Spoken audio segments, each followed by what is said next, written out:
Buenas tardes y bienvenidas a esta segunda conferencia en torno a la recuperación de la memoria histórica local, enmarcada en esta 7ª jornada. En primer lugar, decir que la ponencia de hoy es especial, porque va a cargo de nuestro amigo Francisco de Paula Garbarro. Casi todos los aquí presentes los conocemos, Paco, una persona implicada en el mundo social y cultural de la localidad.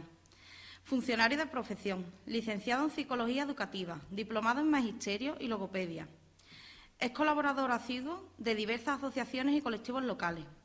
Además, durante la legislatura 2007-2011 fue teniente alcalde y concejal de urbanismo y personal en el Ayuntamiento del Coronil.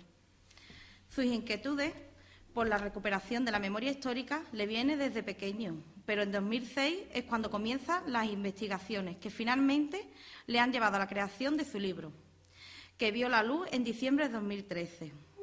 Primero comienza a trabajar sobre una serie de biografías sobre asesinados y desaparecidos durante la guerra, como colaborador de un proyecto de recuperación de datos, junto a otros investigadores locales. Conforme avanza la recopilación de datos, fue teniendo más conocimiento sobre el tema y le cautivó la idea de arrojar luz sobre la relación de las circunstancias socioeconómicas del momento y de los acontecimientos que se dieron. La conferencia de hoy tratará de la evolución de la educación en el Coronil.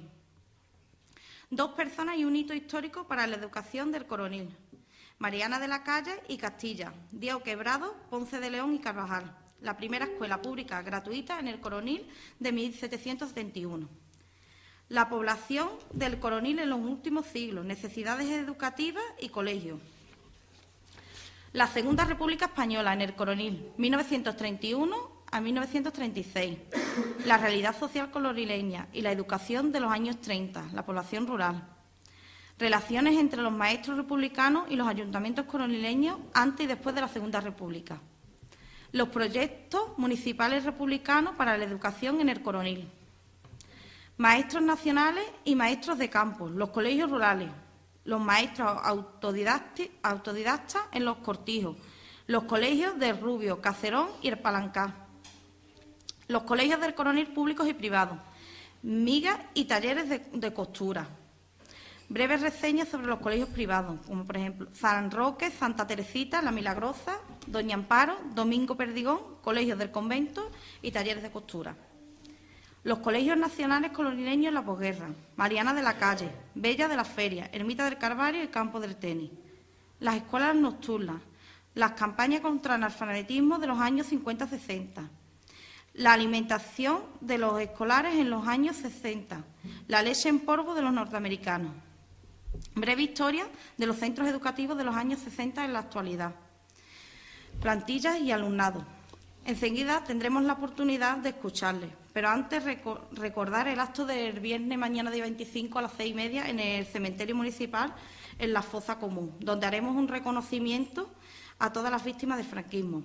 Esperamos que asistáis a este acto emotivo. Muchas gracias por vuestra atención y antes de cederle la palabra les quiero hacer entrega de un detalle por su colaboración interesada.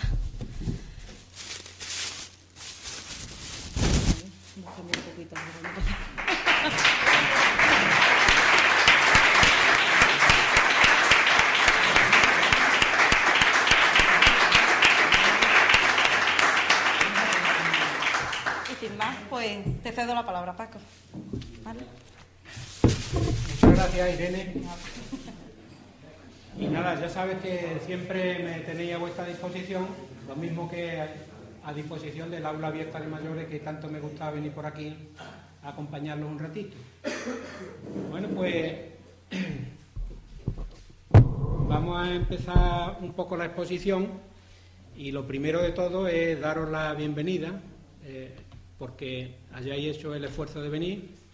Ya sé que cada uno tiene sus ocupaciones y sus cosas y la verdad es que me alegra veros por aquí, me alegra mucho porque es raro. Vamos, yo creo que soy amigo de todos vosotros, todos los que estáis aquí, todos me conocéis, os conozco y para mí es muy agradable siempre compartir un ratito con vosotros. Así que espero que lo paséis bien y que... Muchas gracias. Espero que lo paséis bien y que aprendamos todos algunas cositas.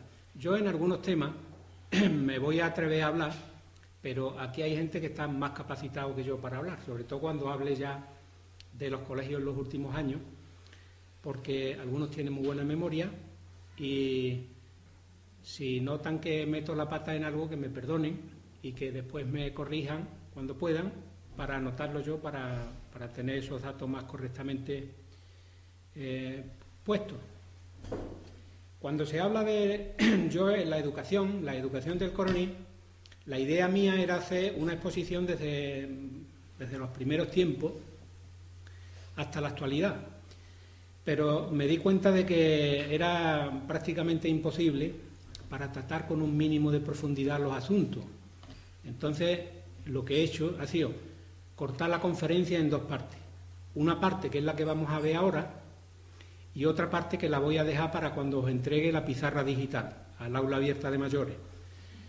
Y hoy nos vamos a ceñir solamente, las dos partes son desde la prehistoria hasta la Segunda República, y en la charla de hoy, que es la segunda parte, vamos a hablar desde la República hasta la actualidad y vamos a hacer un recorrido. La idea mía es que la historia, como ya me habréis ido viendo a medida que voy hablando con vosotros y eso, yo no entiendo la historia como compartimentos estancos separados uno de otro, unos procesos históricos de otros, sino pasa como con la vida de uno. No se puede pensar que la vida de uno tiene etapas de vida completamente distintas o cortadas de las otras, sino que hay una sucesión, como decía don Antonio Machado, la vida es un camino que se ve, pero cuando uno mira hacia atrás, nunca puede ver el futuro, lo que va a venir detrás, porque eso no se sabe, se puede hacer una previsión, pero es bueno conocer lo que ha pasado antes para intentar que las mismas cosas no sucedan en el futuro, o que sucedan pero mejorados, ¿no? Entonces, así entiendo yo la historia, como una evolución. Y por eso veo una continuidad en la enseñanza, veo una continuidad desde los primeros tiempos hasta nuestros días. Y ahora cuando lo vayáis viendo la exposición, iréis viendo, y al final voy a hacer una comparativa, una comparación entre los datos de los tiempos más antiguos, de los años 30 y anteriores, hasta la actualidad. Entonces, sin más preámbulo, voy a comenzar la exposición. Son 4 presentaciones. Si vamos bien de tiempo, la idea mía es, cuando haga las 2 primeras, hacer un descansito de 5 minutos y después continuar con las otras 2 presentaciones. Pero ya digo, solamente desde los años 30 hasta la actualidad, aunque hable un poquito antes de otras cosas. En este recorrido de la enseñanza en el Coronil vamos a contar con la ayuda de algunos de vosotros.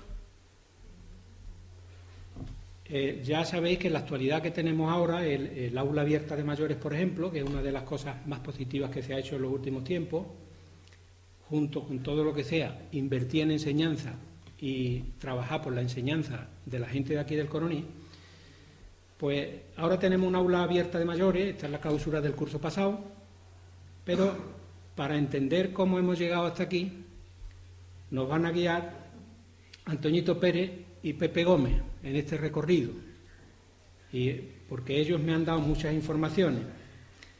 Los demás compañeros han saltado ya la valla antes que ellos, han saltado esa carrera de obstáculos que han tenido para llegar al nivel que tienen ahora y a la formación que están teniendo ahora en nuestros días. Así que vamos a acompañarlos. Y lo primero, aunque sea muy brevemente, quiero explicaros que los seres vivos, las especies, transmiten genéticamente unos conocimientos de padres a hijos, de manera que los pájaros, por ejemplo, saben hacer un nido aunque nunca hayan visto a los padres. Hay experimentos muy curiosos sobre estos asuntos. ¿Por qué? Porque lo adquieren genéticamente. Eso, pero hay otro tipo de conocimiento que no se puede adquirir genéticamente. A medida que la sociedad se hace más compleja, la especie humana evoluciona y deja de ser animal, ya necesita transmitir los conocimientos. Eso pasa cuando se descubre, por ejemplo, las plantas que son útiles, las que no son útiles. Todo este tipo de cosas lo veremos con más detalle en la siguiente conferencia. pero dejar la idea de que a medida que la especie humana va evolucionando, la transmisión de conocimiento de los padres a los hijos, a las sucesivas generaciones, cada vez es más imprescindible. Sobre todo cuando aparece ya la escritura. Ya sabéis que en la transmisión de conocimiento, cuando el Imperio Romano desaparece, que es sobre el siglo V, cuando desaparece, es fundamental la labor que desempeña la Iglesia en las instituciones religiosas, los monasterios, en la conservación, la copia de los libros y la transmisión de esos conocimientos que se estaban perdiendo. Esa importancia absoluta que tenía la Iglesia es fundamental desde el siglo V hasta el XIX aproximadamente, y después veremos por qué en el XIX ya eso va cambiando.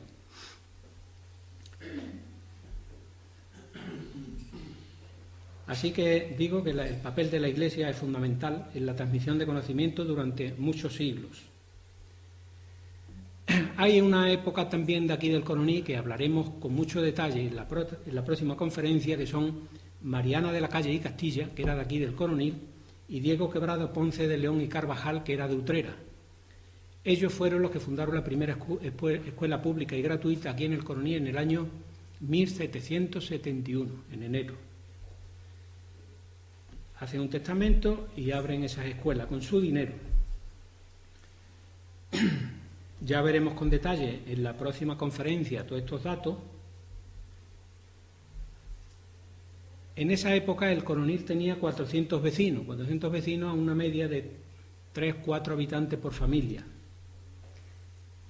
Y las necesidades educativas las dejaron ellos previstas para que estuvieran atendidas durante muchísimo tiempo. Después, por circunstancias, esto no salió bien, ya lo explicaré con detalle, porque eso se debió a las desamortizaciones, se quedaron con la herencia. El Estado se quedó con la herencia de estas dos personas. Hay una evolución de la población y conforme esa evolución se va dando desde 1381, que se funda el Coronil, y la Guzadera tenía menos población, que había solamente 15 vecinos, unas 45 personas más o menos, va subiendo la población hasta en algunos años, por ejemplo, en el año 1603, baja de 100 a 70 vecinos. ¿Por qué pasaban estas cosas en vez de que la población fuera subiendo de una forma permanente y lineal? Por las epidemias y las emigraciones. Sobre todo las epidemias, las mortandades en época de epidemia llegaban aquí en el Coronil al 40, al 50% de la población. Venía una epidemia de esas malas y la población se desaparecía a la mitad de la población. Así va evolucionando la población. Cuando hacen testamento estas personas, había 400 vecinos y 300 casas en el Coronil y 30 casas que estaban arrumbadas. ¿Os acordáis de lo que os he comentado otras veces de la calle que le dice La Sarumbá? Pues de ahí viene el nombre, La Sarrumbada. Después ya la población va subiendo y en los años 30-40, va oscilando entre los 7.200 habitantes hasta los 8.500 habitantes aproximadamente. Después ya en el 50 sube un poquito más todavía. Este es el expediente de formación del patronato Mariana de la Calle, María Ana. Alguna gente, lo he visto escrito también en los archivos, pone Mariana, pero es María Ana. Mariana es el que tiene devoción por María, por la Virgen María. Y María Ana, pues es un nombre compuesto que es el de esta señora. Esta es la lápida que hay en la Casa de la Cultura, que conmemora un poco esa circunstancia. Esta es la advocación a la Inmaculada Concepción, y aquí abajo veis ya los letreros que pone Piadosa Escuela de la Madre de Dios, y arriba, aquí, pone Refugium Peccatorum, refugio de los pecadores. Y aquí también hay otra lectura que me parece que está un poco ya más tapada, pero yo me parece que ponía algo de Mater et Magistra, madre y maestra. Esta señora era muy católica y y ya cuando hablemos de ella vamos a hablar con mucho detalle de todas estas cuestiones. Hay una fecha que es clave en la educación y en la forma de entender el Estado, que es la que surge con la Revolución Francesa de 1789. Este cuadro de Lacroix es la República, esta señora, la libertad guiando al pueblo. En esa época, 1789, se consigue que el Estado, por primera vez, deje de estar todo en manos de una persona, un rey que era absoluto, tenía poder absoluto en el terreno legislativo, ejecutivo y el judicial. A partir de entonces hay tres poderes separados y que se controlan unos a otros. Y a partir de esa época también la Comuna de París, poco después, la Comuna, una organización que surge allí espontáneamente, la Revolución Francesa, declara como importante la educación para todos los niños de Francia. Y estos mismos postulados de libertad, igualdad, fraternidad, se extienden por todo el mundo. Y aquí en el Coronil teníamos ya una escuela de 1771, pero es a partir de esta fecha, sobre todo con la Constitución de 1812, que se hace ahí en Cádiz, la PEPA, el día 19 de marzo de 1812, se habla de que la educación tiene que dejar de estar en manos de la Iglesia y pasar a ser una responsabilidad del Estado, el laicismo. Después, en 1851, aquí en el Coronil, se forma una Junta Local de Instrucción Primaria, que es la que se encarga de que el ayuntamiento preste el servicio educativo a los niños, porque antes no lo había. Antes había la escuela de esta familia que dije antes, 1771, que creo que es de las primeras que hay posiblemente en bastantes kilómetros a la redonda, en bastantes localidades más importantes que el Coronil. Después, en el año 57, 1857, cuando la competencia educativa pasa a los municipios, se les da como obligación de que ellos sostengan la educación en los colegios de su pueblo, cada pueblo de España. Poco después, en esa época, surge la Ley de Instrucción Pública que hace el ministro Claudio Moyano, que ya lo habéis, estuvo hablando el otro día Antonio Miguel un poquito de esto y por eso yo no voy a hablar del tema. Después, en el año 1931, la Segunda República Española elabora una ley que se ocupa con mucho detalle de la educación en España. Pero cuando se habla de la educación republicana, tenemos que tener en cuenta lo que dijo el otro día Antonio Miguel. En realidad, aquí en el Coronil, educación republicana hubo, con criterios de ese tipo, desde el año 1931, que ganan las elecciones, desde el 14 de abril de 1931 hasta el 16 de noviembre, poco después, de 1933, un par de años, porque en el año 33 ganan los partidos derechistas en España, que incluso forman una coalición con la CEDA. La CEDA era una coalición de partidos de derecha, de bastante derecha, y ya quieren cambiar otra vez el sistema educativo y pasa un poco lo que de alguna manera está pasando en la actualidad. Cuando gobiernan uno cambian las leyes, cuando gobiernan otro vuelven a cambiar las leyes. Entonces, en realidad, la República lo que tuvo fue un par de años, del 31 al 33, para trabajar. Y luego después del gobierno de derechistas que hubo del 33 hasta el 35, hasta finales, el 16 de febrero del año 36, vuelve otra vez un ayuntamiento de izquierda del Frente Popular, pero estamos hablando del 16 de febrero, que toman posesión en marzo o abril, y a los 5 o 6 meses hay un golpe de Estado. Entonces todos los proyectos que tenían se cortan radicalmente, y veremos cuáles son esos proyectos. Este es el paso ese que hay del antiguo régimen al nuevo régimen de poder absoluto a la democracia que se produce en toda Europa y que repercute también en que cada ayuntamiento sea responsable de sus colegios. Este es el expediente de aquí del Coronil. Hay una época también importante en educación, que es la época de la dictadura de don Miguel Primo de Rivera, del general Primo de Rivera. Ya sabéis que fue una dictadura pactada con el gobierno, pactada con el rey, con Alfonso XIII, y esta foto corresponde a esa época. Una foto de aquí del Coronil, del siglo con Alfonso XIII estaba gobernando Primo de Rivera del año 23 a 1930. Esta foto será del 22 o 24, por ahí, aproximadamente. Son gente de aquí del Coroní, pero claro, esta gente, si vivieran ahora, pues tendrían ya 100 y pico de años, 110 años, 115. En el centro está la familia Candau. Entonces, cuando la Segunda República, se hace cargo del gobierno, el ayuntamiento que entra aquí en el Coroní, que era un ayuntamiento republicano socialista, se encuentra con una situación, una realidad.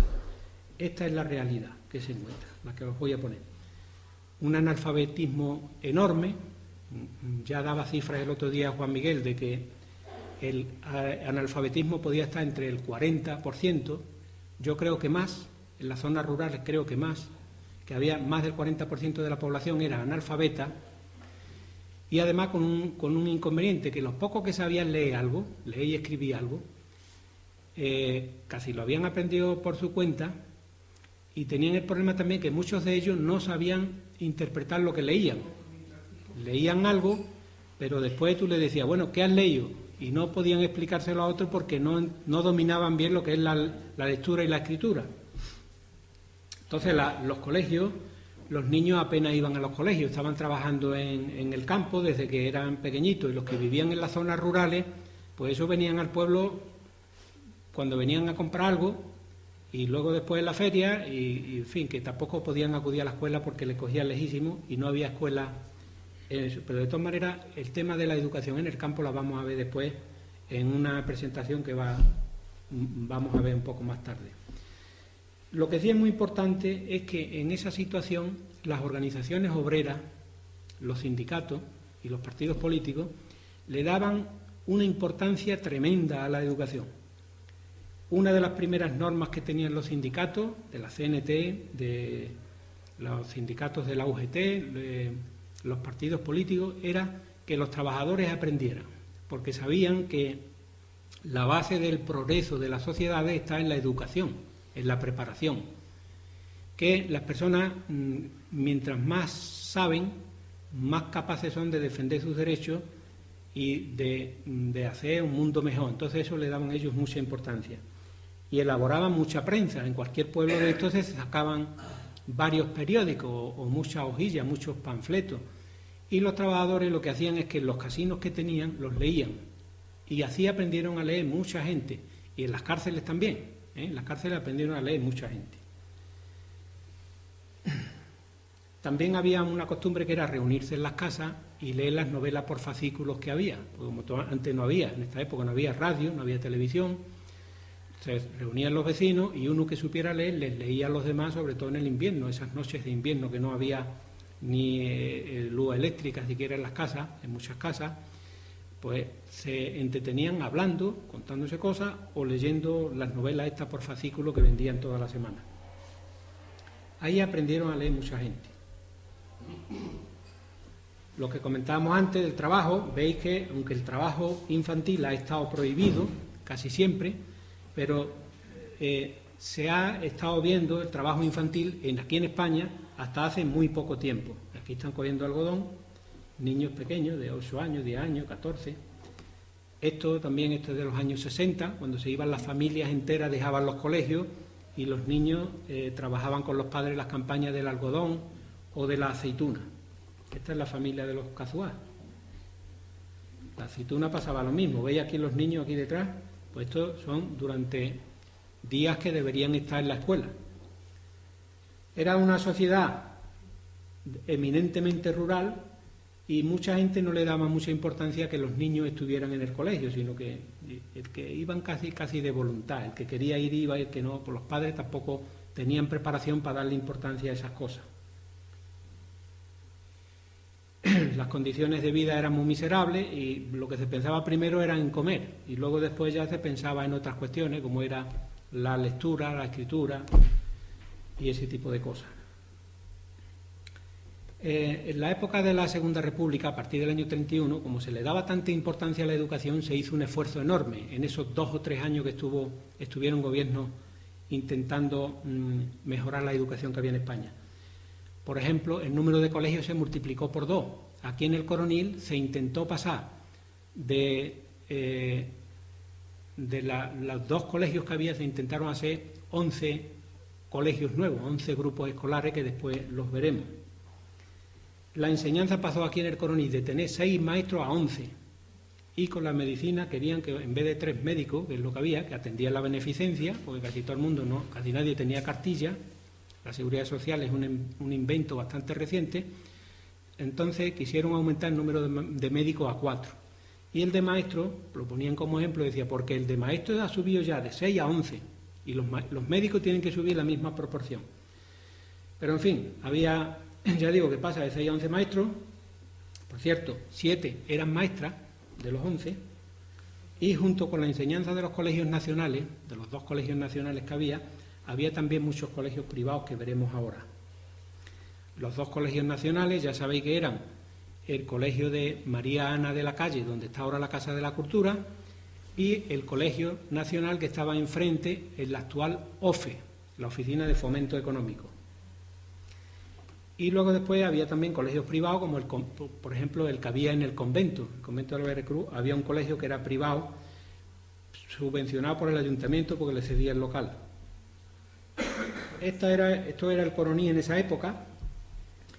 Ya veis cómo está esa situación dura después, con la posguerra incluso se agrava, hay más miseria todavía. Esta es la carretera que va, la Plaza Nueva, que es donde están estos eucaliptos.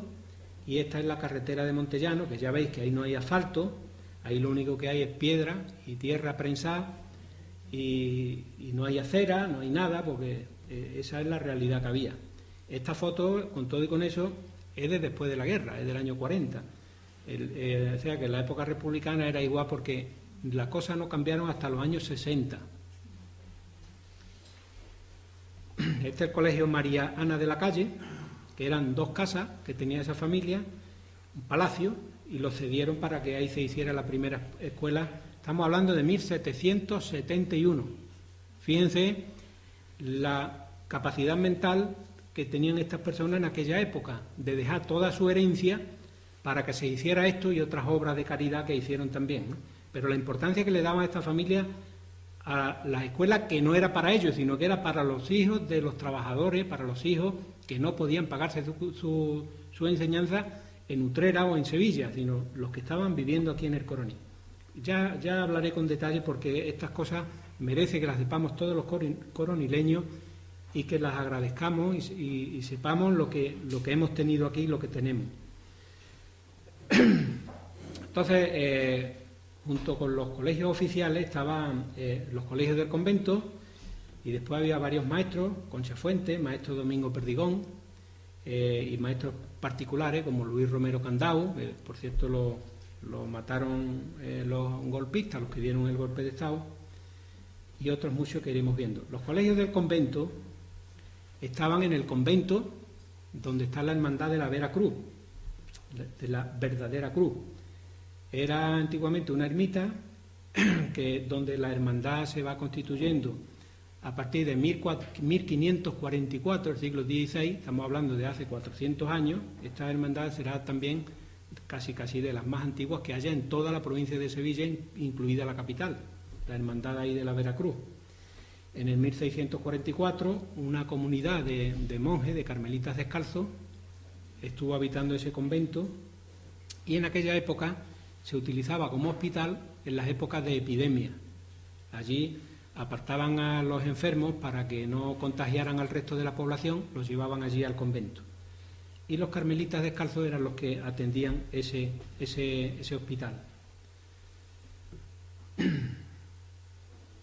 Ya he comentado que del 31 al 36 el ayuntamiento da permiso para que allí haya un colegio de niños que pagaban 5 céntimos, una perra chica. La perra chica viene en nombre de la época de Isabel II, y le decían perra chica porque era la figura de un león, y la gente, como siempre le saca cosas a todo, decía que el león era una perra. Y había perra gorda, que era la de 10 céntimos, la más grande, y la perra chica, que era la de 5 céntimos. Pues eso es lo que pagaban allí. En el convento había también una de las habitaciones, era donde guardaban los instrumentos la banda de música que había en la época republicana, que por cierto, el maestro, según la información que yo tengo, que tocaba el clarinete, se llamaba Rafael Bocanegra Gago, y por eso le tocaba el clarinete, por eso le pusieron de mote, de apodo, El Pitito. Lo mataron los golpistas en el año 36, fue una de las personas que fusilaron. Este es el colegio del convento y los alumnos que había en esa época. Aquí el maestro este que tiene en el centro la corbata, según la información que me han dado Pepe Gómez, Antonio Pérez y personas mayores, era Pepe Gutiérrez y el hermano Esteban, que murió por esa época también. Juan Muñoz Pizarro, Juan el de la Huerta, también está en esta foto y es uno de estas personas. Me parece que este niño que está aquí al lado. También estaba por aquí, lo veremos en otro sitio. Estaba también Antonio del Valle, el Quirriqui, en fin, gente de esa época que tiene ahora ya 90 y pico de años. Y este era el otro maestro, que era Antonio Sigüenza, que le decían Romanones, y vivía ahí en la calle Cura Barranco. Bueno, pues estos son los niños del convento de allí. ¿Perdón? Que lo tuve de profesor en Cura Barranco. Exactamente. Aquí tengo los datos de los niños de la foto, pero claro, no es cuestión de alargar mucho esto, ¿no? El convento más o menos estuvo mucho tiempo sin cambiar. Este era el convento esta foto ya de los años 60, pero más o menos estaba así también, como vamos a ver en la foto siguiente. Esta es la actualidad. Y estos eran los maestros, Pepe y Eugenio Gutiérrez y Antonio Sigüenza Sosa, que le decían Romanones. Esta es otra foto de los niños y están más o menos los mismos alumnos que he comentado antes. Esta foto es del año 35, un año antes del golpe de Estado. Este es Hermandad de la Veracruz, pongo aquí la foto, ahí están los candelabros y la canastilla que hicieron los carpinteros Rogelio Marín, Mondaza y Mena, y la pongo porque para decir que durante la época republicana el culto de la hermandad siguió practicándose con normalidad. Aquí en el Coroní no hubo ningún tipo de agresión contra la Iglesia, ni contra, al revés, el cura tenía libertad para dar las misas, incluso los republicanos socialistas estuvieron haciendo guardia en la Iglesia para evitar que los más exaltados o incluso los fascistas cometieran algún tipo de atentado. Entonces estuvieron protegiendo la Iglesia, haciendo guardias en ella. Y la hermandad pues siguió del convento, aunque allí hubo mítines del Partido Comunista, por ejemplo, pero la hermandad seguía haciendo sus cultos con toda normalidad. Aquí con la religión no se metió la gente que gobernaba, los republicanos socialistas no se metieron. Después, en este convento, en el 38, se empezó a hacer un orfanato que iba ahí a cargo de monjas, estamos hablando del año 38,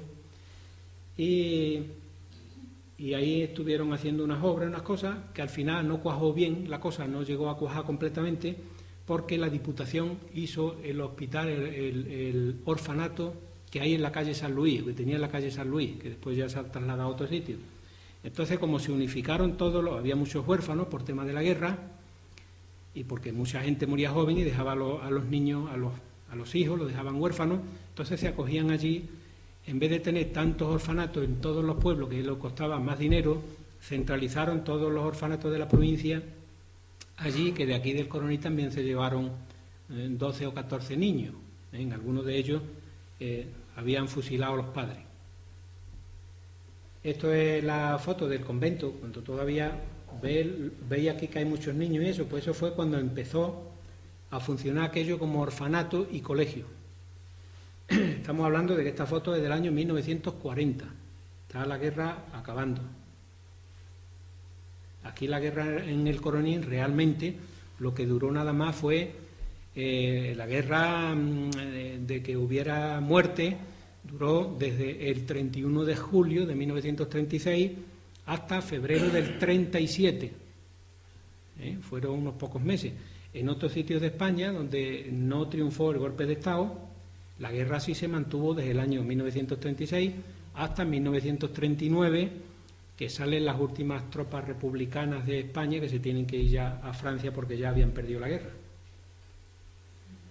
Uno de estos colegios privados era el de Concha Fuentes, de los años 30, Concha Fuentes, no Concha de la Fuente, que es el nombre de la maestra, Concha Fuentes. Pues esta señora tenía este colegio en los años 20 y aquí este niño es el padre de Concha Fuentes, la maestra, Concha de la Fuente, la maestra que conocemos. Entonces esta foto, fíjense lo antigua que es ya y la calidad que tiene. Esta señora era Concha Fuentes. Aquí está también con sus niños. Era un colegio, yo creo que era privado también. Fíjense que hay niños de todas las edades. Había escuelas unitarias, no había tanta separación en grados y además eran grupos muy numerosos. Había niños desde casi parvulitos hasta niños ya mayores que algunas veces le ayudaban a los maestros a darles las clases a los que eran más pequeños. El colegio de Domingo Perdigón, también de los años 20, que estaba situado en los altos de aquí de la confitería, que fue Fonda, y eso Joaquín del Valle, Antonio Pérez, esta gente saben perfectamente, podrían estar hablando varias horas de este tema. Pero vamos, para que sepáis que estaba aquí el colegio de Domingo Perdigón, que también era privado, y que esta foto es de los años 25, tiene aquí a gente que es del Coroní, como por ejemplo al lado de este niño de Marinerito, están Salvador y Antonio Lao García, los padres de Paco, más conocido como Cabo Sopa, que ya murió, descanse en paz. Pues esa foto de esa época. En esta foto se ve al padre de Joaquín del Valle, Chicharito, y también tiene un montón de años. Esta foto estaba hecha abajo, donde después tuvo el paso entre el cine de invierno y el cine de verano, que es la casa que ocupa ahora la familia Campano. Pues ahí, en esa planta baja, en el patio, está hecha la foto esta. Y como es lógico, el maestro es este hombre del sombrero. Esta foto es también de la misma época, y esta niña que está aquí es María Ángeles, la madre del Diego el Malo. Entonces, fíjense ustedes los años que tiene. Entonces ya hemos comentado que en la época republicana había dos colegios nacionales, el de la calle Nueva, que estaba en la OFE, y el de Martínez Benjumea, Cuesta de la Mina, porque hacía esquina, que es este. Esta cruz es una cruz del Vía Crucis y es del siglo XVII y XVIII, 1775 o 1675, no me acuerdo exactamente. Las aulas de la escuela en Martínez Benjumea, cuando se entraba al edificio, había un pasillo, antes de que se hiciera esta reforma última que se hizo en el año 95, me parece que fue, había un pasillo grande y a la derecha estaba el aula de los niños y a la izquierda estaba el aula de las niñas.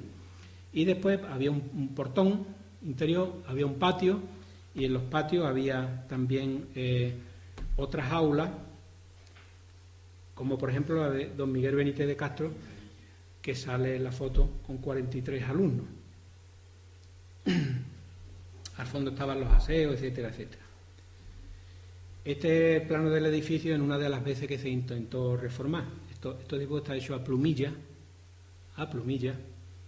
y me parece que es de 1879, del siglo XIX. Aunque después la reforma varias veces se intentó hacer y no terminó. Esto es como iba a estar como estaba el edificio, que es prácticamente como está, y este es como se iba a hacer, que se iban a hacer unas modificaciones arriba para poner la vivienda de los maestros, etcétera, etcétera, porque el colegio ya se había quedado pequeño. Pero todo esto hablaremos con más detalle otra vez. Este es el otro colegio, que es el de la calle Doctor Escasi, de la OFE, y ahí había 3 aulas de niñas en la planta alta, Aquí están las maestras, que eran doña Rosario. Al final de la escalera a la izquierda estaba doña Juliana Rufo Vázquez. A la derecha los parvulitos, subiendo arriba. Y a la calle Doctor Escasi, la señorita Encarnación, que vivía allí también en el colegio. Vivía entre el hueco de la escalera y una habitación que había. Esa casa la compró la Corporación Republicana Socialista en 32.140 pesetas a Francisco Escasi. Esta es la OFE antes de la reforma.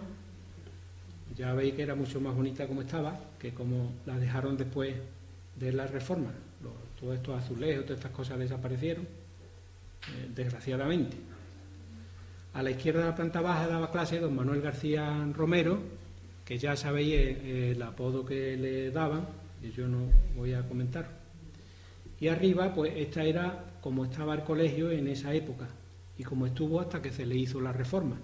Aquí arriba había varias aulas, a la derecha estaban los parvulitos, después fue salón de pleno, antes de que se pasara el ayuntamiento a la Plaza Vieja, fue salón de pleno, y ahí estaban los despachos y las oficinas donde yo entré a trabajar, cuando yo entré a trabajar en el ayuntamiento en el año 80.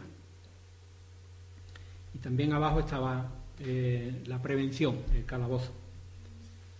Entonces ya decíamos que el 16 de febrero del 36 el Frente Popular gana las elecciones y defiende también, en la línea de lo que se había acordado en la época republicana, se defiende la escuela laica y pública, obligatoria para todos los niños.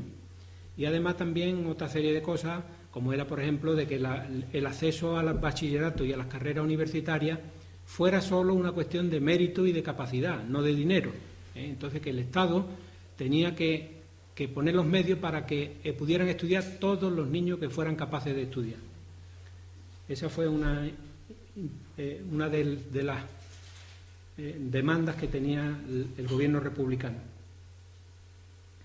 También subieron mucho la dignificación profesional de los maestros, que por cierto aquí en el Coroní hubo algunos problemas que ya veremos cuando hablemos de los conflictos que hubo entre los maestros, el ayuntamiento y el Estado, porque los maestros de aquí tenían problemas con algunas cosas, como por ejemplo que la educación la dieran personas que no fueran religiosas o que no hubieran aprobado las oposiciones a través de la institución eclesiástica, que era más o menos la que daba el visto bueno. Entonces los maestros de aquí se opusieron y hace un escrito que ya lo veremos después. Entonces eso, se intentó de aumentar mucho el número de maestros y de colegios para atender las necesidades de España. Aquí en el Coroní, en esa época, en el año 27, pues esto cambia poco, del 27 al 31, había 3 grados son 3 aulas de niños y otras 3 de niñas. Ya veis que el número total son 247 alumnos. Las necesidades educativas que veía el ayuntamiento en esa época. Esto no es cierto. Ahí en realidad debería haber bastantes más niños, pero bastantes más, porque estamos hablando de que la población del Coroní en esa época eran 8.000 habitantes. Entonces yo no sé, cálculo cuánto habría, pero tenía que haber por lo menos 1.000 y pico de niños tenía que haber en edad escolar. Pero bueno, eso es lo que se dice en las necesidades que hay. El 9 de julio del año 36 se manda un documento, que lo voy a poner ahora, diciendo las necesidades que el ayuntamiento republicano socialista veía aquí en el Coroní. Y decía que había que construir 10 grados, 10 aulas para los niños. Y además 11 casas para los maestros. Y después vaya a ver en el proyecto que se hace, que además de las 10 aulas y las 10 casas para los maestros, también piden que hubiera una sala de duchas para la higiene, para garantizar la higiene, que era otra de las defensas que hacían los sindicatos y los partidos políticos, era que hubiera una mente sana en un cuerpo sano. Entonces ellos defendían mucho la higiene, cuidar los buenos hábitos, cuidado con las bebidas alcohólicas, cuidado con fumar, todas esas cosas. Los sindicatos, aunque parece que son cosas ecológicas y de nuestro tiempo, en esa época, sobre todo los libertarios, los anarquistas, y los socialistas le daban mucha importancia a esas cuestiones. Entonces, en junio del 36 se hizo los proyectos que se mandan al gobernador en julio del 36, y ahora veréis el documento. Pedían 10 grupos escolares, una biblioteca en aquella época, la importancia que le daban, una sala de ducha, una habitación para el conserje y 10 casas para los maestros.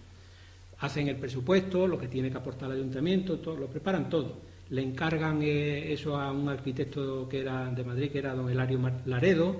Los trabajos preliminares se los encargan a 2 peritos que eran de la Puebla de Cazalla, uno y otro de ahí de Morón de la Frontera, y en fin. Entonces entran en el mes de febrero y ya sabéis que a los 5 meses, el 17 de julio, se produce ya el golpe de Estado y los parten por la mitad, todas estas pretensiones. Este es el expediente que están haciendo en el ayuntamiento, que no eran fantasías, sino que estaban haciéndolo ya. Esta es la carta del arquitecto contestando y diciendo que sí, que acepta la obra y que va a hacer los proyectos. Está firmada el 8 de junio del 36. Estas son las subvenciones, lo que costaba, ¿no? Las subvenciones que daba el Estado, republicano socialista, del Frente Popular, mejor dicho, y lo que tenía que aportar el ayuntamiento. Esta es la carta que le manda el gobernador civil contestándole al ayuntamiento del Coroní de que sí, que aceptaba el proyecto y que estaba de acuerdo.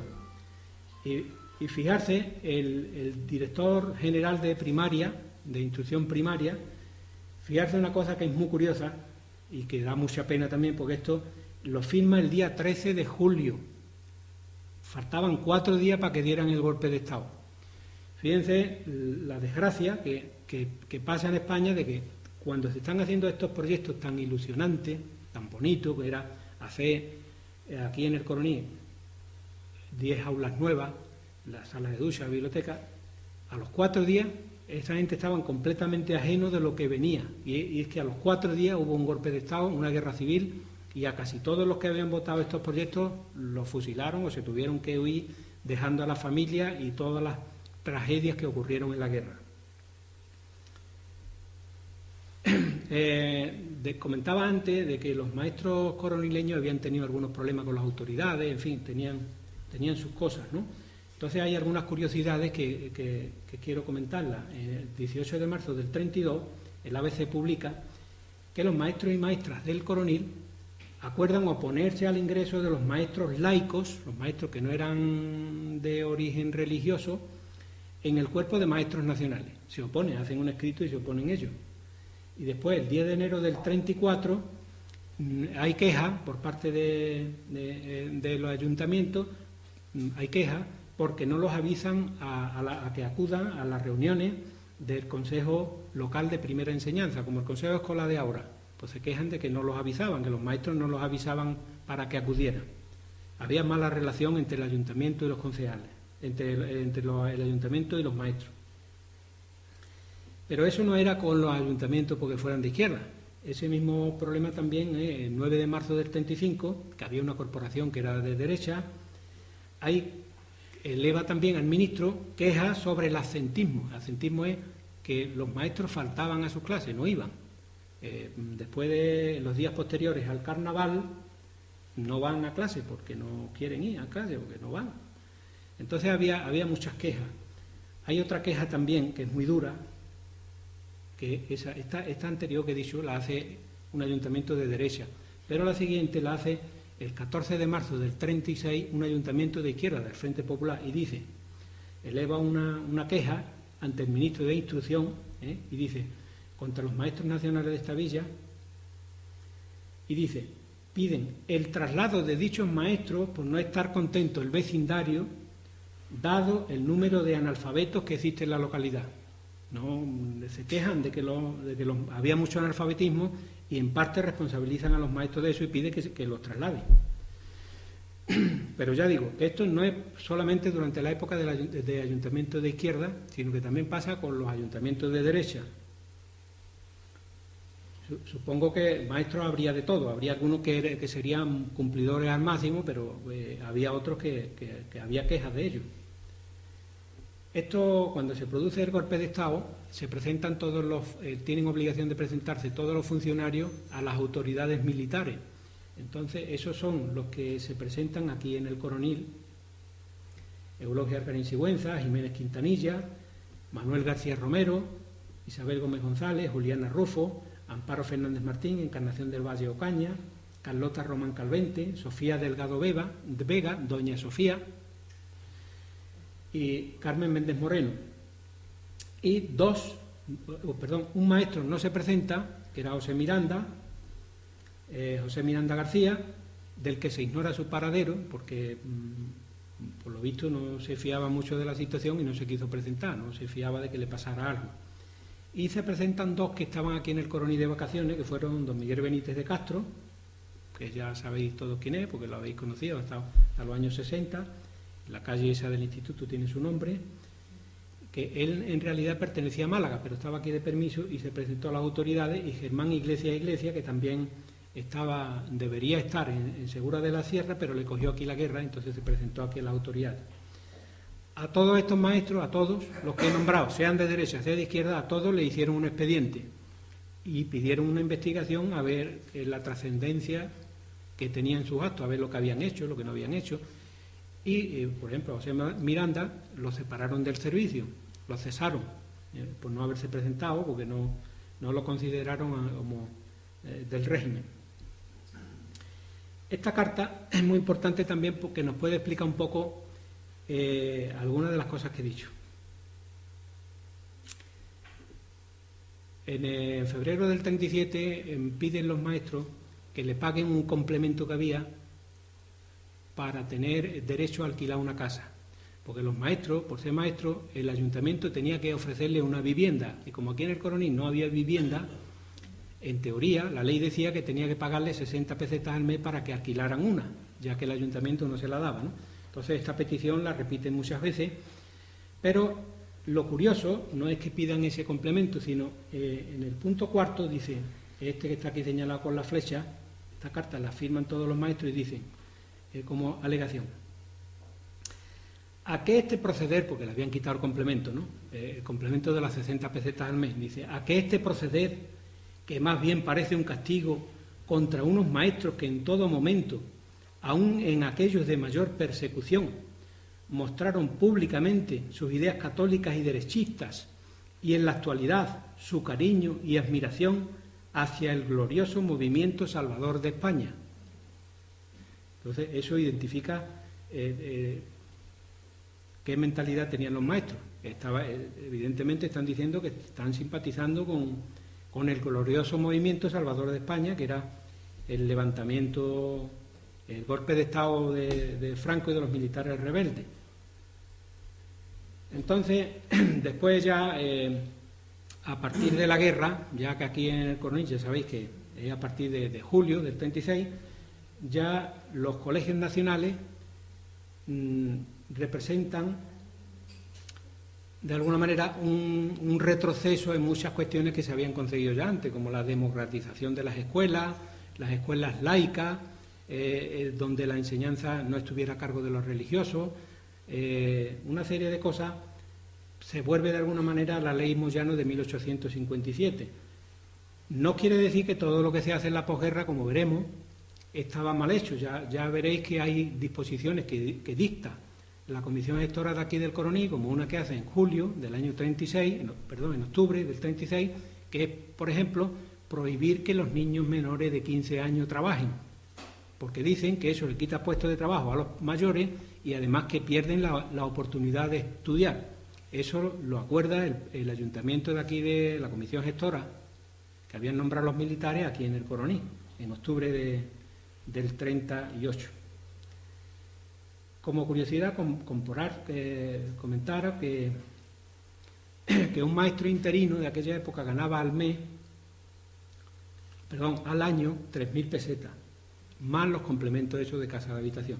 3.000 pesetas era el sueldo de un obrero bien pagado, pero vamos, nada de otro mundo, porque en esa época un trabajador del campo sin cualificación ninguna, un peón, ganaba 5 o 6 pesetas, pues el maestro ganaba 8 por ahí, 9. Entonces, lo importante en la escuela es que los símbolos del nuevo Estado, de la nueva forma de entender España, que era el catolicismo y lo militar, se imponen a rajatabla. Entonces, en todas las escuelas, crucifijos, las imágenes religiosas y la foto de Franco y de José Antonio Primo de Rivera, que fue el fundador de la Falange y que ya sabéis que tenía una ideología muy simpatizante con las ideas de los nazis alemanes o los fascistas italianos. El 1 de octubre del 36 la Comisión Gestora acuerda lo que os he dicho antes, de que los menores de 15 años no puedan trabajar.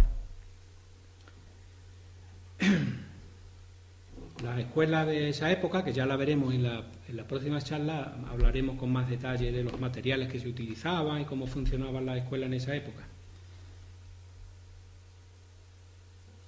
Este apartado de las penurias que había en la posguerra, los materiales escolares, las pizarras, los pizarrines, los tinteros, los plumieres y todo eso lo veremos en la próxima charla.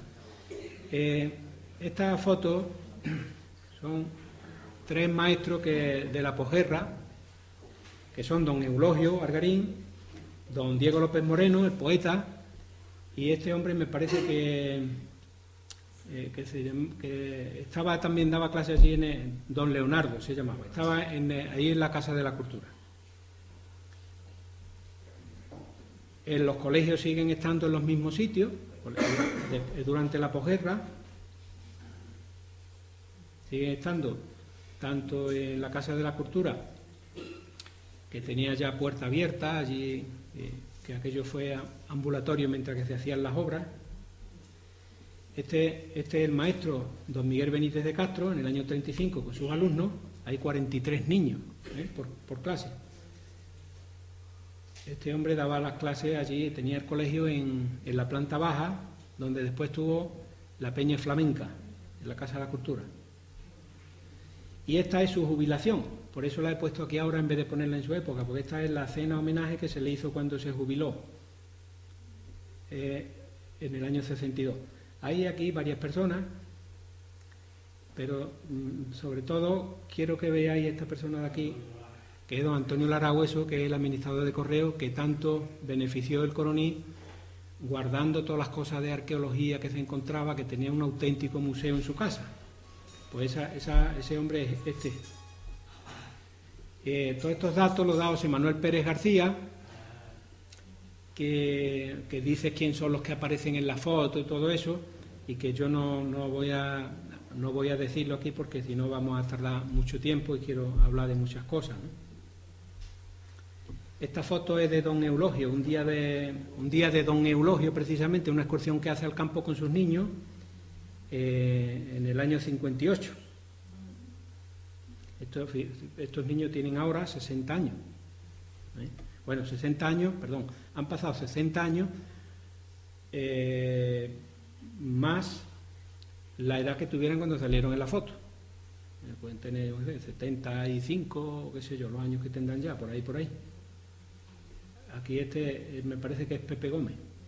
Pepe Gómez, el maestro. Esta es otra foto. Esto la pongo para que veáis cómo era la Casa de la Cultura por dentro antes de que se hiciera la reforma. Ahí arriba estaban las clases. Este era el patio. Estas unas escaleras muy bonitas que había de hierro forjado para subir arriba. La clase de don Eulogio y eso que estaba aquí arriba. En el otro lado también había clase.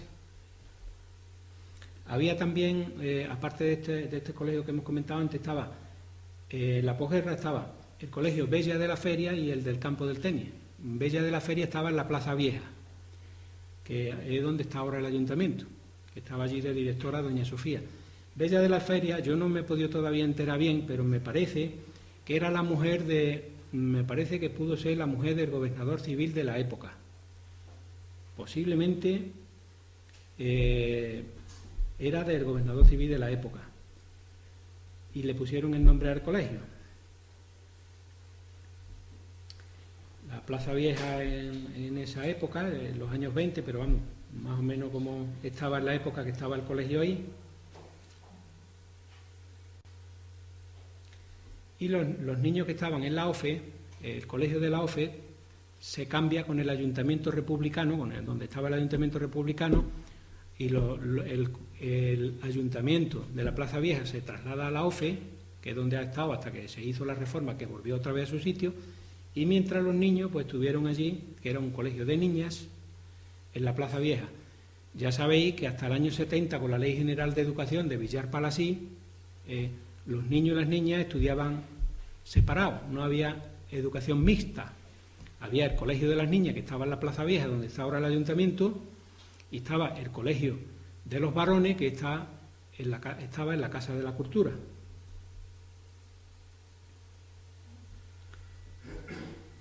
Este era el ayuntamiento antes de la reforma, esta última que se hizo, de los años 90. La Plaza Vieja, con los polletes antiguos que había. Tenían los símbolos de Fernando Coca de la Piñera, que era el gobernador civil jefe provincial de la Falange, porque también fue el que dio mucho dinero para las subvenciones, que por ejemplo a la hora de hacer las casas baratas y las viviendas de protección oficial. Los colegios nacionales tenían una mentalidad militar, igual que toda España. España, a partir del golpe de Estado, se convierte en un cuartel. La disciplina, el orden y todo lo que sea contrario a lo que había habido antes, que era el desorden, según los militares, ¿no? Entonces, ellos imponen normas cuarteleras, incluso en los cuarteles, la formación de los niños con las manos detrás, y aquí están las maestras también.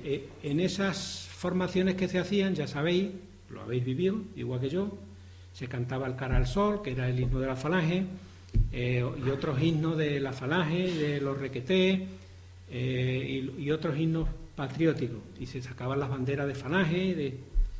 Después, esto poco a poco fue desapareciendo cuando ya España no le interesaba que la asociaran con los que habían perdido la Segunda Guerra Mundial. Ya he comentado antes que la escuela de niñas estaba allí en aquel lado, y los parvulitos en la Plaza Vieja, y en el otro sitio estaban. Estas son fotos típicas de esa época, los años 60, 60 y tanto, en las escuelas.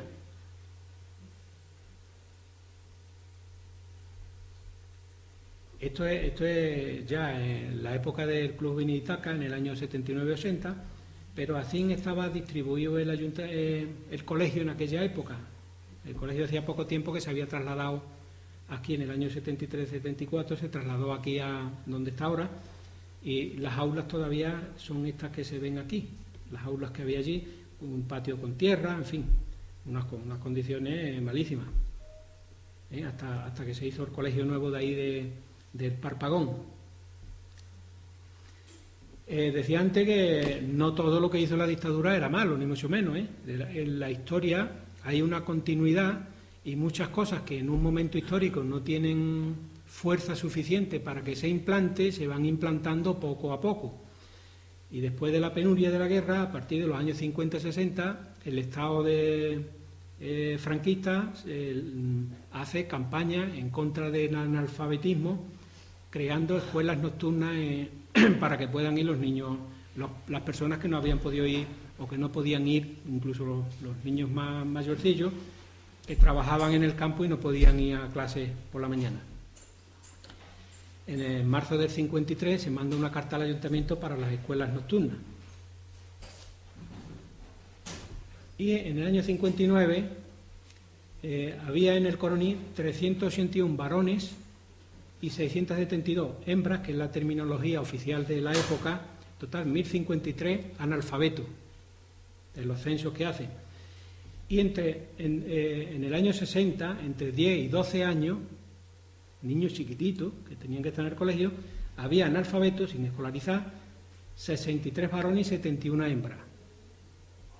Estos son los expedientes que se hacen para reformar las escuelas en esa época, en el año 66. Los colegios de la Ermita, que ya sabéis que se hicieron en el año 61, 1961, que duran hasta 1967, allí en la cantera de Rastroillo, al lado de donde está la Ermita del Calvario, y que tuvieron que cerrarse porque se agrieteó el terreno con la cantera que había tan cerca. Esta es la ermita, las niñas que había allí, había dos edificios, en uno estaban los niños y en otro estaban las niñas.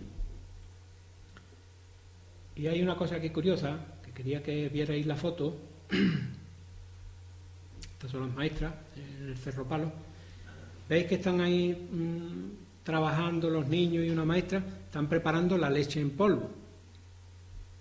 ¿Veis aquí cómo están colándola después de haberla hecho?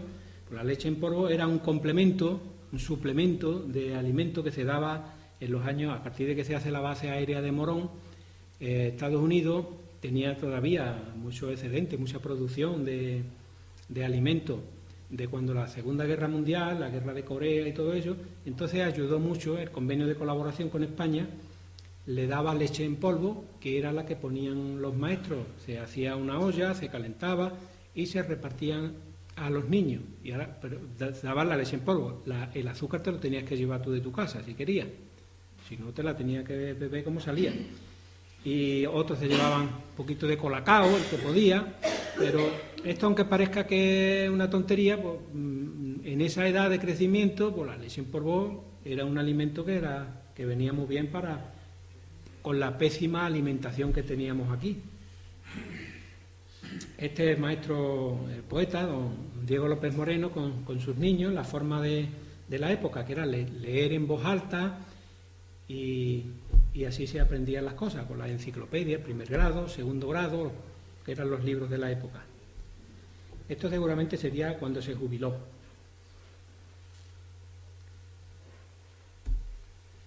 En el campo de tenis, cuando se hace la barriada en el año 45, que ayuda o que da la subvención Coca de la Piñera, el gobernador Coca de la Piñera, Fernando Coca de la Piñera, se construye también un colegio allí en la barriada. Allí estuvieron dando clases don Miguel Benítez de Castro, Juan García el Titi, don Antonio Martín Heredero, que fue maestro mío allí en aquel sitio, en esta casa. Esto era colegio y detrás estaba el campo de tenis, le dicen campo de tenis porque allí jugaban al tenis las muchachas de familia un poquito más acomodada de aquí del pueblo. Pues ese era el colegio del campo de tenis.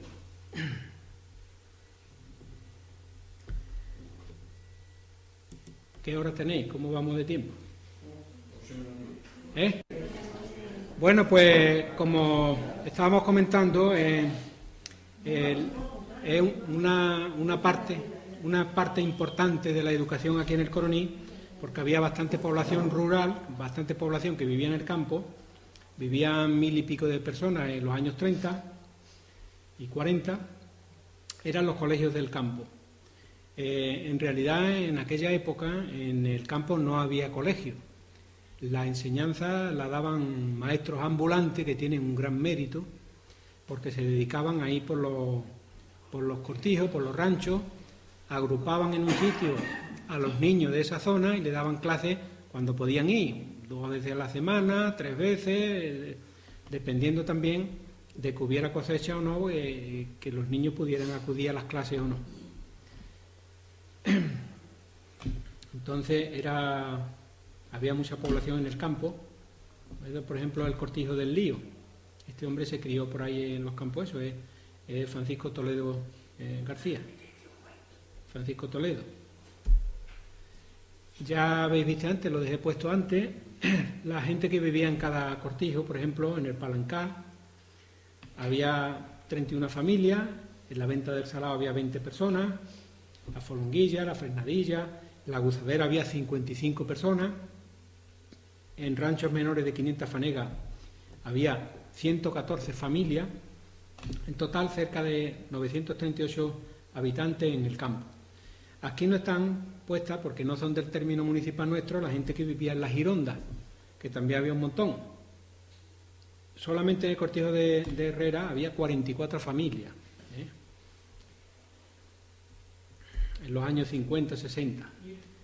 La población, ya comento, que era eminentemente rural, vivían en el campo todo el tiempo y los niños no venían al colegio al Coronil. Se quedaban allí y iban a clase en unas condiciones muy penosas. Los maestros ambulantes que hicieron mucha labor por enseñarle y escribir a esos niños que no tenían otras posibilidades, esos niños y los padres, porque había muchos padres también que lo poco que aprendieron fue gracias a estos maestros ambulantes que se desplazaban por los campos, iban unas horas allí a explicarle un poquito, a leer, escribir, hacer alguna cuenta, y muchos de ellos, por lo que podían cobrar era, a lo mejor le daban algo, le daban huevos, le daban una gallina, o le daban algún dinero si podían, pero vamos, que dinero solía haber poco dinero. Muchos de estos maestros, como digo aquí, no tenían estudios oficialmente, sino que habían aprendido por su cuenta. Otros eran también maestros que habían sido represaliados en la época republicana y que tuvieron que sobrevivir dando clases particulares. Entonces ya veis que el trabajo de los niños ha estado durante mucho tiempo. Están con las aceitunas o las faenas comiendo con los padres, cogiendo algodón. Era una sociedad eminentemente rural y ese era el estilo de vida que había mucha pobreza. Esta foto es de la familia de Pedrín, los hijos de Pedrín. Ahí arriba está la madre de Nico Martorán, la Rosita Martorán. Y ese los padres, los hermanos. Este es Toledo también, está con una yunta de mulos hablando en la parte ahí esa del lío, y está la sobrina. Los niños, ya digo, que los que vivían a lo mejor en el lío, o en el Cortijo La Higuera, o en esos campos por ahí perdidos, no tenían posibilidad de venir al pueblo al colegio, porque las carreteras estaban malas, porque no había coche, porque no podían traerlos los padres, lo que había nada más eran las bestias para desplazarse.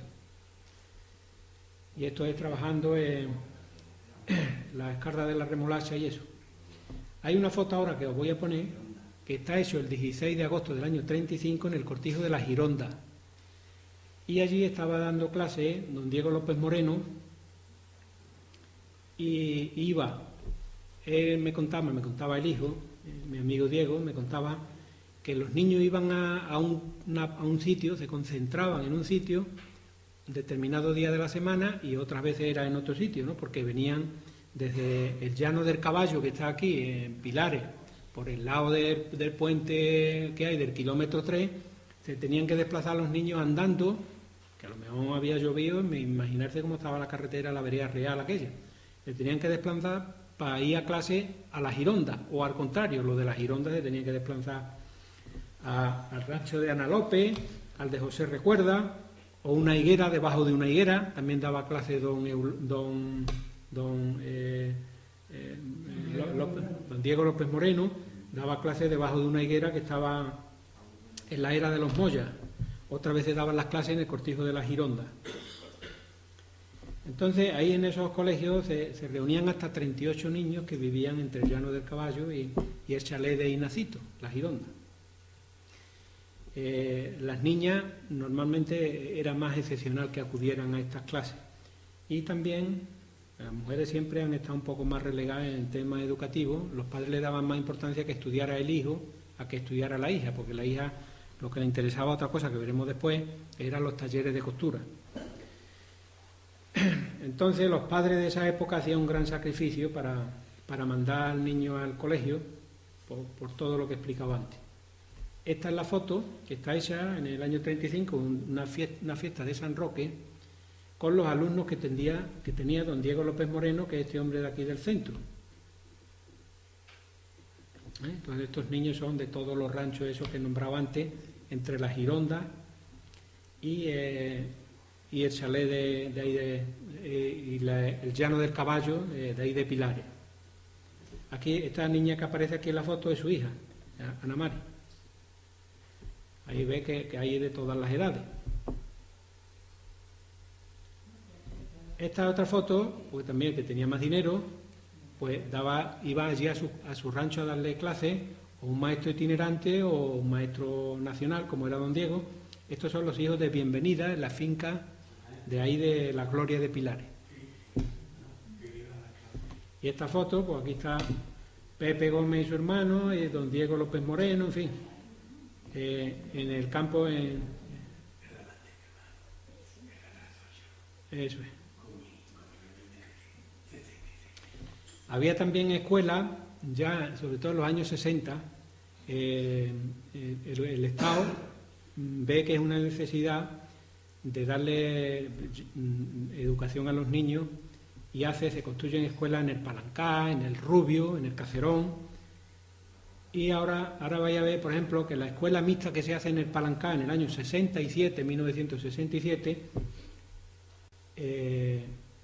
estos son los expedientes para hacerla,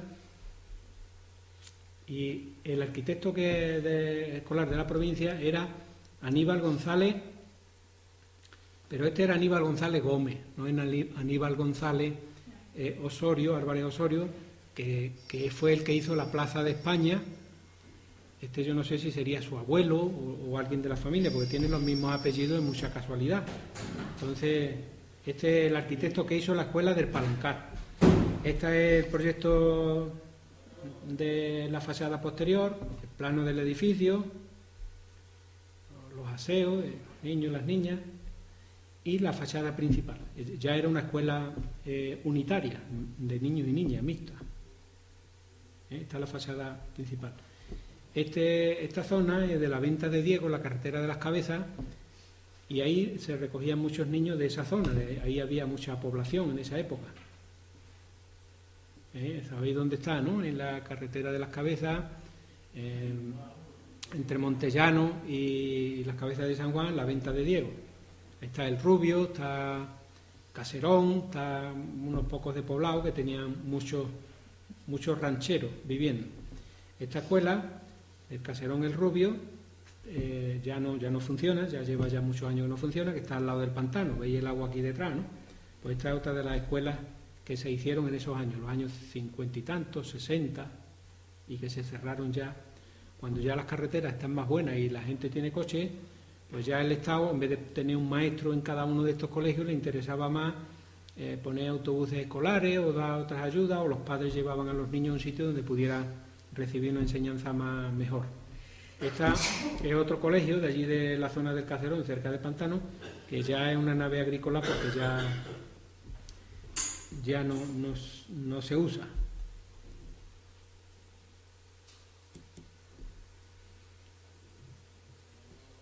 En los colegios privados de la posguerra, voy a hablar 5 minutos, aunque a mí no me gusta hacer las cosas así, pero es que por tema de tiempo, si no, no va a dar tiempo a nada.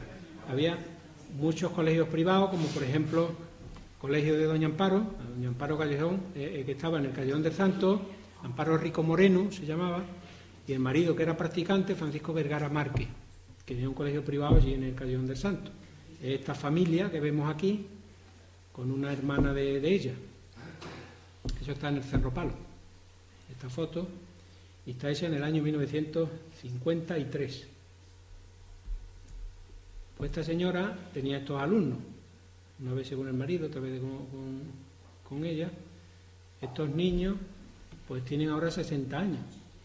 Aquí, por ejemplo, está, yo no sé si lo conoceréis, Isabelita, la hija de Paco Rosa, la gente de esa tanda. Este me parece que es Diego, que estaba en la caja rural. Y en fin, que más o menos se conocen la gente que son. Esta otra foto de esa época, allí hecha en la puerta de su casa, porque el colegio estaba dentro de su casa, un colegio privado. Aquí está Palomino, Curro Orgago, en fin. Esta foto también más o menos de esa época, un poco más tardía ya, también en la puerta de la casa del Callejón del Santo, que era colegio. Allí había niños de distintas edades. Esta otra foto también de los mismos maestros. Y esta foto, los maestros nacionales también daban clases en sus casas, de permanencia o particulares, y esta está hecha pues en la casa de don Diego López Moreno, el poeta, con los niños que iban allí a recibir clases. Decía antes que las mujeres, los padres le daban menos importancia al tema de la cultura y lo que la ponían era en los talleres de costura, porque formaba parte de la formación de las mujeres. Una mujer que no supiera coser en aquellos tiempos pues era un problema, porque no había dinero para comprar la ropa hecha. Y entonces, como había que hacerla y había que remendarla, pues las mujeres, una de las cosas que las obligaban de pequeñita era que aprendieran el oficio de ama de casa. Y ahí pues están bordando con la señorita Dolores, que tenía una escuela que se llamaba la Escuela de Santa Teresita. A Dolores Vázquez Cadierno, ya sabéis que le mataron el padre era juez de paz en la época de la República y lo fusilaron. Esta foto del año 61, y hay gente aquí que más o menos, pues por ejemplo esta es Conchi Moreno, y hay gente de esa edad. Esta es la Paqui, la hermana de Conchi Moreno. En fin, que aquí está Lola también, el taller de costura particular de ahí de que tenía la Lola la Esportona, me parece que era. Pepa la Esportona. Pues esto es una casa privada que daba taller de costura a las niñas a bordar, coser, ese tipo de cosas. De vez en cuando las niñas de los talleres pues salían de excursión, iban con las maestras o se iban de excursión. Esta es la señorita Dolores otra vez con sus niñas cosiendo en la Plaza Nueva. Cuando hacía buen tiempo pues se iban a hacer la costura en la Plaza Nueva al solecito. Hay un colegio privado que fue muy importante aquí en el Coroní, que fue el Colegio San Roque, que estaba en la Plaza Calvo Sotelo 6, donde ahora está el hogar del pensionista o el centro de día, centro de mayores o como se llama. Lo compraron en el año 61 en 127.500 pesetas y los maestros fueron José Sánchez Santos, Juan García Martín y Antonio Reina de la Vega. Este José Sánchez Santos era uno de los principales socios que compraron aquello. Ya veis que el colegio es de la posguerra, de los años 60 y tantos, tiene los símbolos de José Antonio, en fin, las cosas normales en aquella época, y unas clases enormes, de grandes. Ahí había 50 niños, 60, de distintas edades. Era privado, era un colegio privado. Después hubo también migas, colegios privados unitarios, como por ejemplo la que tenía Las Titas, Mariquita Vélez, Dolores Márquez, Dolores Márquez de eso, Pepe Chacón, Juan Vázquez, que era Pichón, Antonio Sigüenza Romanone, Espinosa, que le decían Garrones, Doña Amparo, que era la matrona, Diego Vázquez, José Sánchez, etcétera, etcétera. Este colegio es el que tenía, este colegio estuve yo, y lo tenía don José Sánchez Santos, lo tenía allí en la casa de sus padres, y la foto está hecha en el callejón que comunica el puente de Trianilla con el Barriete. Echaba por encima una cuenta de los niños que hay ahí, los niños que nos juntábamos allí dentro, y aquí estamos los más chicos. En el curso 70-71 yo tenía ahí 4 años por ahí, 3 o 4 años, y aquí está mi hermano Juan, por ejemplo, que me lleva un montón de años. Aquí está Manolito Municipal, Luis Vázquez, en fin. Era una barbaridad meterse todos juntos en un colegio, ¿no? Eso era una barbaridad. Este colegio, esta foto igual, un poquito más antigua, porque esta ya es del año 55, 53, 54, y el maestro sigue siendo el mismo, José Sánchez. Esta foto es de mis hermanos, mi hermano Juan, Manolo y yo. El colegio San Roque, cuando se compra, tenía más o menos este aspecto que veis aquí, lo que hoy es el hogar del pensionista. Entonces, ese era el colegio San Roque. Y estos eran los maestros con sus novias, sus mujeres de aquella época. Con Julián, José Sánchez y Antonio Reina. En el patio que tenía aquella casa era muy bonito, el patio de la casa de Mariquitas Vélez. Era un patio que fue patio de las niñas, cuando funcionaba allí ya el Colegio Libre Adoptado, y detrás estaba el patio de los niños. Esto fue cuando se inauguró. Este es Rafael, el barbero, Rafael Barrera Rosa, el barbero que está allí en la calle del Bosque, con un diplomita que le dieron.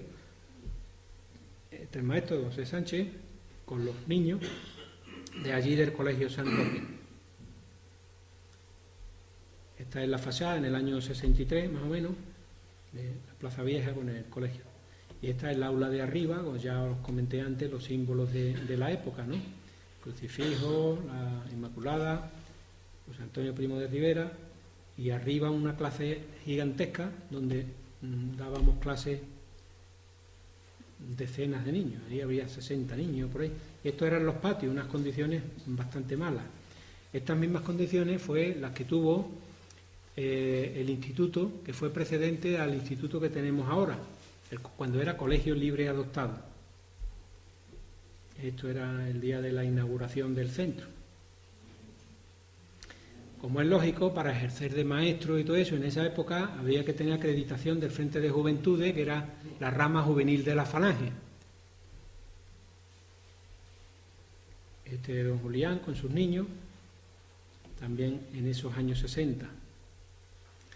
Hay otro colegio también privado de la época, que es el Colegio La Milagrosa, que es el que estaba en el barrio, en lo que después fue residencia de ancianos. Ese colegio estuvo funcionando desde el 60 a 1972, cuando ya la Ley de Educación de Villar Palasí obligó a que los colegios tuvieran, primero que la dieran las clases maestros titulados, y las monjas no eran, algunas. Segundo, que tuvieran patio de recreo, que tuvieran unas condiciones que ya el colegio aquí no tenía. Entonces se cerró el colegio y se hizo residencia de ancianos, y como residencia de ancianos estuvo funcionando hasta el año 83 más o menos, en el que las leyes nuevas de la Junta de Andalucía les obligaban a tener unos servicios, ascensor, unos cuartos de baño sin barrera arquitectónica, una serie de cosas que ya necesitaban mucha reforma a la casa, y las monjas se fueron en el 83. En el 85 el ayuntamiento se hace cargo de la casa porque era de la parroquia, estaba cedida la parroquia, y se hace cargo de rehabilitar el edificio y hacen allí la residencia de ancianos, y ya las monjas vuelven en el año 87. Este es el colegio cuando funcionaba en el curso 66-67, con las niñas que iban allí y las monjas que le daban las clases. Aquí está Margari, la de la farmacia, por ejemplo. Me parece que aquí estaban también, a ver si aquí se ve un poco más ampliado. Estaba Pepi Gómez, en fin, las niñas de esa época.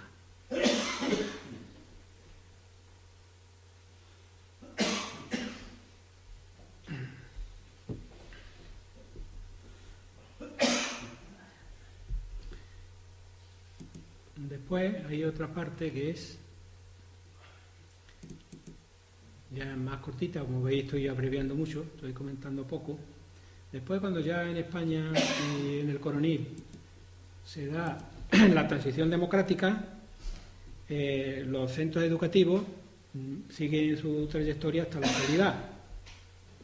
Entonces, esta es la jubilación de doña Sofía, que fue donde Pepe Gómez dio unos escritos que estuvo leyendo Miguel Batalloso. Aquí está la hija, está el Mauricio, que es el marido.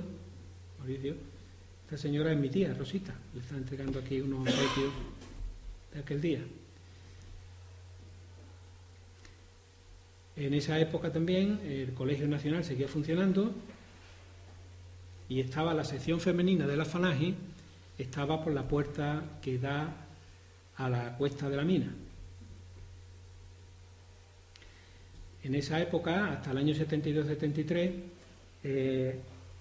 no empezó a abrirse el colegio nuevo de primaria. En el 72-73 todavía daban clases, algunos maestros, algunos niños, daban clases en el bar Manolo, donde estuvo después la confitería, y que antes fue cine de invierno desde la época de la República. Hoy es un salón que está cerrado. Ya sabéis que en el curso 73-74, por primera vez en el Colegio Nacional, comenzaron a dar las clases mixtas. Había niños y niñas juntos. Hasta entonces no. Estas son fotos de la escalera de la Casa de la Cultura, como estaba antes de la reforma. ¿Veis lo bonita que era la escalera? El maestro Miguel Batalloso estuvo aquí el otro día con nosotros, en el patio del colegio, y esto ya se estaba haciendo la reforma. Ya están aquí las bancas amontonadas en el patio, los árboles del paraíso que había, y aquí detrás pues estaba el patio de la casa del cura y de la capilla de los remedios. Estos niños, esto es el curso 74-75 aproximadamente. Entonces, este era el patio de la casa antes de la reforma. Y aquí a la derecha, donde están estos escalones, por aquí estaba la clase de don Miguel Benítez de Castro, antes de que se quitara. Cuando yo ya empecé a estudiar aquí, ya la clase esa había desaparecido, la habían quitado. La habían derribado para tener patio más amplitud y eso. Cuando hable de Mariana de la Calle, os voy a hablar de cómo estaba distribuido y todo eso con más detalle. Ya sabéis que allí estuvo el Club Juvenil Itaca en el año 78-79 y la Peña Flamenca tuvo también un tiempo hasta que ya se trasladó a donde está ahora la Casa del Peón Caminero. Conserva algunas cosas el edificio, pero otras se han destruido cuando se hizo la reforma. Comentaba antes que en este edificio dieron clases algunos maestros mientras que se hacían las obras del Colegio Nuevo. Esto es el cine que había aquí arriba, que era el cine industrial o cine andaluz, también se llamó. En los tiempos modernos, ya sabéis que el Colegio de Educación Infantil y Primaria, Mariana de la Calle, es fundamental. Se hizo en el año 73, ahí en los terrenos del Parpagón, los terrenos que compró el ayuntamiento, se puso en funcionamiento en ese curso. Y ahí se concentró ya todo el alumnado de primaria que había disperso por los distintos colegios del pueblo. Esto es más o menos de esa época, ¿no? Eso ha cambiado muy poco ya. Empiezan ahí a darse las clases mixtas, ya hay niños y niñas juntos. Aquí está Antonio, el conserje, y el maestro de la época. Todavía daba clases doña Sofía, está aquí con el claustro de profesores del año 73-74. Los conocéis: Pepe Gómez, Concha Fuente, Antonio Palomino, Lorenzo, Mercedes, Cadierno, en fin, los maestros de la época, José Sánchez. Esta otra foto del claustro de aquellos primeros años de funcionamiento del colegio de primaria. Esta otra foto también, todavía estaba en activo doña Sofía, que a poco tiempo se jubiló. Y está Ana Mari, la hija de don Diego López Moreno, don Juan García, Titi, y en fin, Antonio Reina, José Sánchez Santos, José García, Curro, Salirán, en fin. Esto es, más o menos son los mismos maestros, en el curso 75-76. Ya doña Sofía, si no se había jubilado, pues estaría a punto de jubilarse. Y estos son niños de esa época. Con Manuel Leitrán, que es un maestro que estuvo aquí también en esa época. Fotos de la época y en el mismo acceso al patio segundo del colegio, la zona deportiva. Y estos son los profesores, Rafael Barroso, en fin. Esta ya foto ya es de las más recientes. Los niños, ya sabéis, la transición democrática la hemos hablado otras veces. A partir del 75, del 20 de noviembre, que muere Franco, se hace después, se legaliza el Partido Comunista, se hacen las primeras elecciones en el año 79, el 3 de abril. Esta es la candidatura que salió elegida para gobernar. Entonces se presentaron por el Partido del Trabajo de España, que era una continuación del Partido Comunista Internacional, y aquí pues está Antonio Garbarro, está Juanito Marín, Isabel, la hija de Isabel Gómez García, Gómez Aguilar, su hermano Rodrigo, en fin, la gente que se presentó a aquella candidatura. Y esto es la celebración allí en el Castillo de la Guzadera, una comida que se hizo. Juanito Marín, en fin, los de la familia de los Paní, y celebrando aquello. El IES El Coronil se inaugura en el año 97-98, pero el antecedente que tiene es del Colegio Libre Adoptado. Cuando surge el Instituto del Coronil es una extensión del instituto que había en Morón de la Frontera, éramos como dependíamos de ello. Y estábamos compartiendo edificio con el colegio de primaria. Pero los antecedentes hay que buscarlos en el Colegio Libre Adoptado, que era el equivalente de la época, era cuando estudiaba el bachillerato elemental, igual que ahora se hace ahí el bachillerato elemental, que se llama ahora secundaria, educación secundaria obligatoria. Ahora ya la educación es obligatoria hasta los 16 años, ya lo sabéis. Además se controla muy bien de que los niños vayan a clase, cuando hay falta llaman a los padres y ese tema está muy serio ahora. Veis la evolución que ha ido teniendo en la historia todo este proceso, ¿no? De cómo la educación ya es de hasta los 16 años. Bueno, pues compró el ayuntamiento el Colegio Libre Adoptado, que era Colegio San Roque antes, lo compró en el año 67, 450.000 pesetas, y comenzó a estudiar.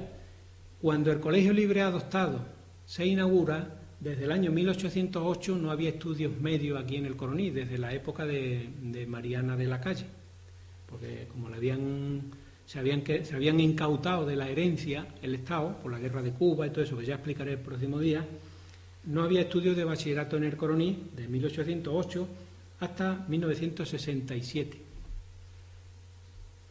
El Colegio Libre Adoptado, esta es la plantilla de profesores que había, don Juan García, el Titi, la hija de poeta, Ana Mari, don Miguel Jiménez Rodríguez, Isabela Escalante, la hija del secretario,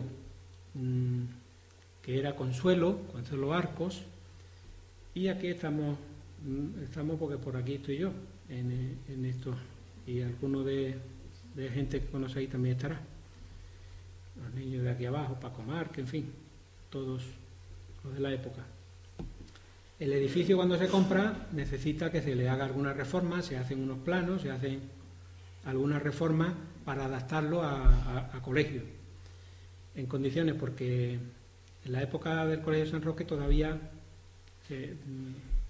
funcionaba de una forma y se intentaban hacer algunas obras y algunas mejoras se hicieron, pero pocas. No había tampoco dinero demasiado que se compró y se consiguió hacer allí el Instituto del Coronil. Lo que sí es curioso es que cuando la memoria para hacer el Instituto del Colegio Libre Adoptado, en la época de don José Benítez García, el alcalde, se hace un informe y se dice que el 31 de diciembre de 1967 había en el Coronil 8.128 habitantes. Todo esto lo dice en este escrito, con más detalle, ¿no?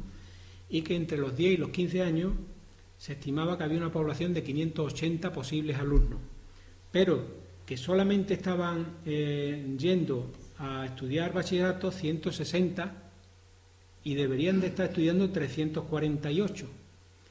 ¿Por qué no podían? Pues porque los padres tenían que pagar los gastos para ir a Morón o a Utrera a estudiar, y eso no estaba al alcance de ninguno de nosotros. Yo mismo empecé a estudiar en el Instituto de Bachillerato gracias a una beca que me dieron y porque estaba ya aquí en el Coronil. Si hubiera tenido que pagar los gastos de transporte a Morón o algo, ya hubiera sido más complicado. Total, que en esa época, en el año 67, se crea el Colegio Libre Adoptado para que puedan estudiar bachillerato elemental los niños de aquí del Coronil, los niños y las niñas. Bachillerato elemental, ya sabéis que eran 4 años, que había un curso de ingreso, y después de esos 4 años, si aprobaba, entraba a hacer bachiller superior, que eran 2 años, y el COU. Esto es la memoria, y donde van diciendo el contrato de compraventa del Colegio San Roque, los comprantes y eso. Y esto era pues las instalaciones deportivas que teníamos, eran 2 canastas de baloncesto, Antonio Lara, el consejero del instituto, y un grupo de alumnos de la época, Apesteguí, en fin, los niños de la época, Manuel Salvador, García de la Vega, en fin. Las instalaciones eran muy deficientes, como es lógico, pero por lo menos podíamos estudiar aquí, no teníamos que... Los padres podían mandar a sus niños y no les costaba dinero, porque no tenía que coger transporte. Y como después íbamos a comer a nuestras casas, pues se podía hacer, ¿no? Esta es la plantilla con el profesorado y Miguel, que era el conserje. Miguel, que es el conserje que teníamos en la época. A partir de 1974 este colegio se cerró porque el ayuntamiento no podía pagar los gastos y, en fin, en el 74 se cerró el colegio. Ya todo el que quería estudiar cuando terminaba la EGB, los 14 años, tenía que irse a estudiar a Morón o a Utrera. Hasta el año 1997 en que se inaugura el Instituto Nuevo, que se hace aquí en estos terrenos, al lado del colegio de primaria, y utilizando algunas aulas del colegio de primaria, como eran las clases de preescolar y las aulas que utilizaban los niños de séptimo y de octavo de la EGB. Esta es la plantilla, el claustro de profesores del año 97-98, 98-99, y muchos de los que están aquí ya se han jubilado y otros faltan. Faltan, por ejemplo, Antonio ya no está allí de conserje, Antonio Palomino ya falleció. En fin, esto es el claustro que había en esa época, cuando se inaugura, cuando empieza a funcionar el instituto, aunque había empezado en el 97-98. Esto es del curso 98-99. Hay una plantilla actualmente de 29 personas en el instituto, pero ahora os voy a poner una comparativa para que veáis lo que decía antes de cómo ha evolucionado la educación en el Coronil desde los primeros tiempos a ahora. Hay libros gratis, los libros son gratis, y hay becas para el transporte escolar para los niños que tienen que venir de los Cortijos o tienen que desplazarse a Utrera o a otro sitio a estudiar. Los niños que tenemos son de 12 a 16 años, hay 238 alumnos, y hay una plantilla de 29 personas trabajando ahí, solamente en el instituto. Fijarse cómo ha evolucionado la educación. En el 1771, en la época de Mariano de la Calle, había dos maestros, en 1771. Uno que daba cuenta y leía y escribía, y el otro que era de gramática, que era un equivalente a nuestro bachillerato, que se suprimió en el año 1808 por la desamortización que hizo Godoy. El Estado se incautó de la herencia y ya no había dinero para pagar al maestro de la cátedra de latinidad para los que querían seguir estudios. Dos maestros en el 1771. Durante la Segunda República subió el número a 11. En el curso 13-14, que en el que estamos, en el colegio de primaria hay 34 personas trabajando. Y 442 alumnos. ¿Os acordáis de la estadística de antes, ¿no? Cuando hablaba de 242 alumnos en las necesidades en la época de los años 60, por ahí? Pues en primaria hay 442 alumnos. Y de los 29 maestros, 24, la mayoría, son mujeres y 5 son hombres. Hay también 2 profesores de religión que paga el Estado, pero que dependen del arzobispado, que es el que los contrata. Entonces, en el colegio 34 personas, en el Instituto del Coronil 29 personas y 238 alumnos, hay 25 profesores, 9 son mujeres y 16 son hombres, eso va cambiando según los años. En la escuela de adultos, aquí en el Coronil, tenemos 3 maestros y hay 140 alumnos en la actualidad. En el aula abierta de mayores, pues hay también 2 o 3 docenas y 30 alumnos por ahí habrá. En los talleres de empleo, cursillos, etcétera, también hay un montón de gente que trabaja dando clases. En la escuela maternal, que depende del ayuntamiento, también hay varias monitoras, maestras, y hay un montón de niños de lo que conocemos como guardería. En total, fijarse que hemos pasado de que había 2 docentes en el año 1771 o 11 durante la República, hemos pasado que haya 57 maestros y maestras y hay 820 alumnos en la actualidad. Y recordemos que ahora el Coronil tiene 5.000 y muy poquitos habitantes, 5.040 por ahí. Entonces, en la época de la República, que había 8.000 habitantes y había nada más 6 maestros cuando empezó la República, fijarse lo que han cambiado las cosas, de 6 maestros a 57 que tenemos ahora. En fin, que se ve que afortunadamente, gracias a las distintas épocas históricas, que algunas veces las cosas, aunque parece que no salen de momento, después a la larga salen, el esfuerzo que se ha hecho en educación, pues no podemos quejarnos de los medios que tenemos ahora. Así que ya yo me congratulo de que nadie haya huido de la charla, con lo larga que ha sido, y nada, y muchas gracias por vuestra asistencia.